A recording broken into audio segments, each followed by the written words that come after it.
Right, I'm getting the biggest sin a new Resident Evil game can commit out the way first. You know when you press start in a Resi game, it goes Resident Evil. Or something like that. Resident Evil 7 doesn't. Pure fecal matter, 5 out of 10.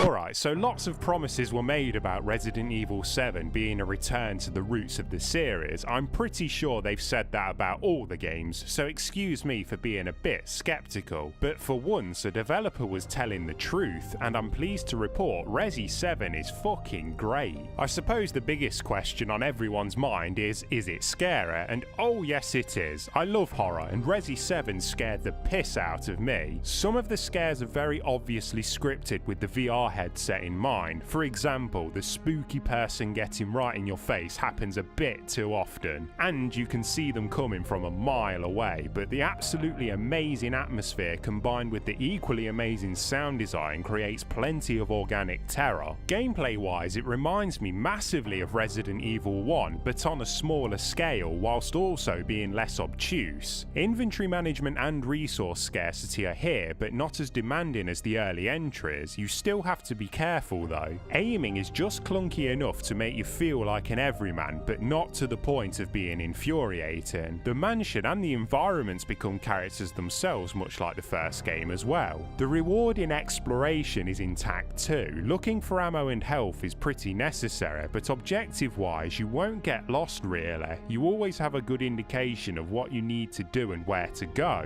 The few puzzles you encounter on the way aren't exactly brain teasers, so it can almost feel linear at times, but that helps keep up the amazing pace this game has. No section is dragged out, and there's loads of variety throughout the shortish experience. It took me 6.5 hours, but I'm glad that's the case. Horror games wear out their welcome quicker than most games, I think, because enemies and scares just become old and not surprising after a while. What was once a terrifying predator hunting you down just becomes annoying rather than scary after a while. See Alien Isolation as a prime example of that, so really I think it's the right length. That's if the game had any extra content like the old ones, but it doesn't. No mercenaries mode, no second protagonist, no multiplayer, nothing. You just unlock a higher difficulty at the end, so for a full price game I can't blame people for feeling ripped off and wanting a price cut. There's some more annoyances on top of that I have. Some of the boss fights have some pretty specific things you're meant to do, but they aren't that obvious, so you end up dumping all your ammo and health items, wondering why those 5,000 shotgun rounds to the face didn't work. And I do think the sprint speed is way too slow. It really screws you over when you need some breathing room. The plot is pretty good though, nothing needlessly complex like Resi 6, it's just a bloke looking for his wife. Sure, there's a conspiracy at the centre of it all, but the game reveals info on it at a good pace, so you're not overwhelmed. But there are a couple of plot holes I would have liked to have seen filled towards the end. Don't worry, I'm not going to mention them for spoilers, but it looks like the free DLC in the spring is going to answer them. Graphically, I found the game a mixed bag. Facial animations look great and the environments are nicely detailed with a horrible dirty aesthetic, but some textures look rough up close, probably a concession to get it running at 60 frames a second and on the PSVR, but it's got the looks where it counts. To sign off then, I love the Resident Evil series. If that ongoing retrospective I'm doing isn't a big enough sign, you should watch that, it's really good. So when I say that Resident Evil 7 is probably up there in my favourites of the series, it's got to have done something right. However, it's not worth full price. It's a great experience, yeah, but the content is just lacking. Wait for it to drop in price or rent it, I would say.